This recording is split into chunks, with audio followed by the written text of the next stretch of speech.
Niċċa ta' aktar minn 152 sena u marker ta' żmien is-servizzi Ingliżi ġew restawrati fi proġett li l-Kunsill Lokali tal-Fgura wettaq finanzjament mill-Aġenzija Leza.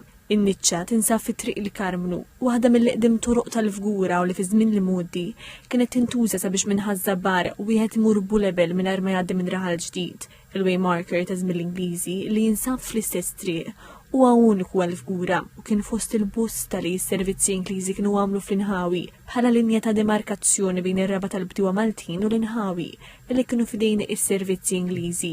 Il-Ministru għall-Interni Sigurtà u x-xogħol Byron Camilleri faħar ħidmet il-Kunsill tal-Fgura illi jaraf jagħmel użu minn dawn il-fondi sabiex isaħħaħ il-wirt storiku f'lokalità pjuttost moderna u waħda mill-akbar ċentri residenzjali f'Malta. Qal li l-fondi li l-Aġenzija Leza trot lura mit-taħriki tal-proġetti fil-qalba tal-komunitajiet Maltin u Għawċin taw spinta lil proġetti simili mwettqa mill-Kunsillu Lokali.